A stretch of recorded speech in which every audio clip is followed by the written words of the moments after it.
What is going on, everybody? Thanks for joining me today. So in today's video, we're going to be discussing the Raminator and some of the changes I've made to it over the length of time that I've had the truck.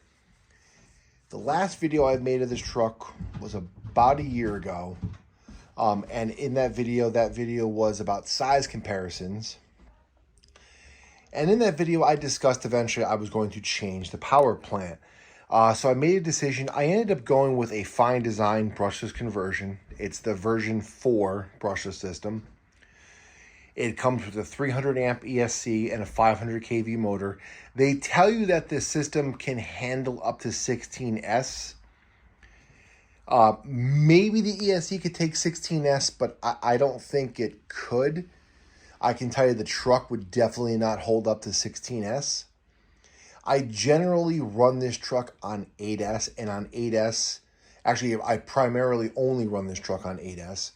On 8S, it's plenty powerful.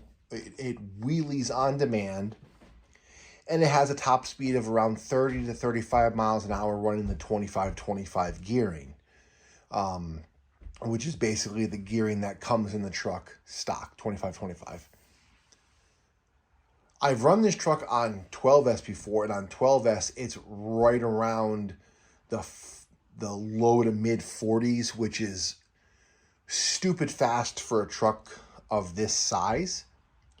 I know a lot of people would hear 30 miles an hour or even 40 miles an hour and think that's not that fast.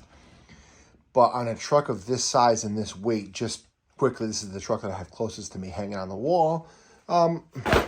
That is just a 1/10 scale Traxxas Rustler 4x4, just for comparison.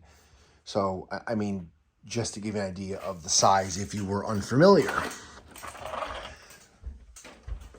Some of the other changes I've made to this truck over the time was I went to a dual shock setup on the truck, which I am happy with. I have drilled out the pistons on both the shocks, and I added the updated shock seals at the bottom, which pretty much stops the leaking. I am also running 6mm Vidavon sway bars, both front and rear.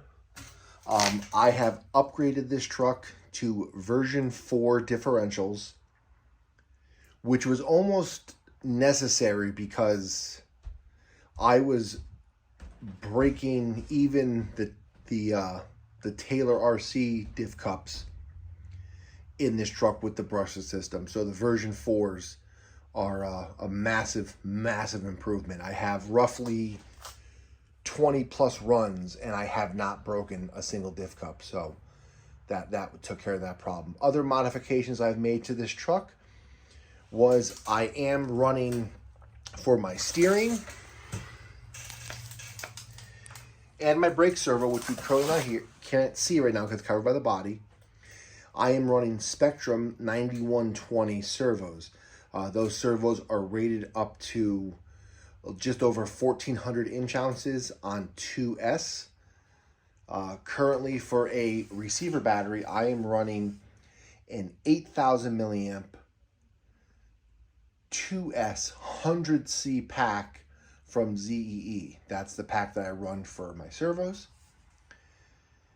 As far as the radiator, because with the fine design system, they do give you a radiator, a 3S battery just to run the radiator, which was kind of inconvenient because you had to, reach in the body, plug it in, which I wasn't having that. And then they wanted you to run the water pump off of the receiver battery, and that was robbing too much power from my servos. So what I did is I fit another battery in my battery box. It's actually a small 1,000 milliamp 2S LiPo, and that runs separately. So that runs off of this switch, so you can hear the water hum going. So that runs the servo, and then that runs my main pack. So it's kind of wired separately, but so far that's really working for me.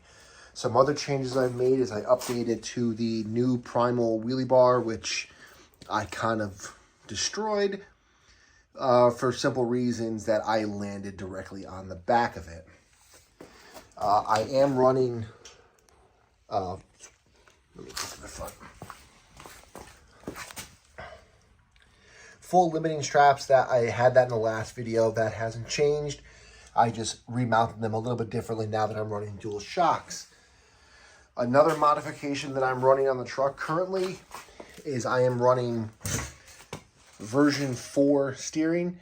The version 4 steering is a drastic improvement over the original version 1 through version 3. It eliminates those steering mounts, and it really, really helps eliminate damage to the servos.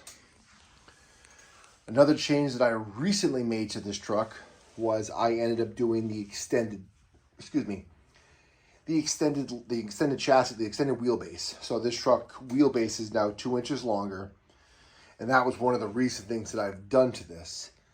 Trying to think, is there anything else I've done to this truck? I mean, obviously I've changed the bead locks, but that doesn't matter. As you can see, my body has seen much better days. I do have a brand new body for this, but I just don't run it because I'm trying to see how far I can take this body before it doesn't work anymore. This truck has seen plenty of abuse, and it just keeps coming back for more. So with that said, I'm going to throw in a little bit of video of this truck running. Now, in this video that I have, some of it is right after I did the conversion. So it doesn't have the dual shocks yet, and it doesn't have the Vidavon sway bars yet. In another video, it does have the Vidavons. But, so this was been a work in progress since. I haven't really had time to do any massive running videos of it. So I will start recording soon and try to get some more videos out to you. But for now, I'm going to throw some videos up and just enjoy. Later.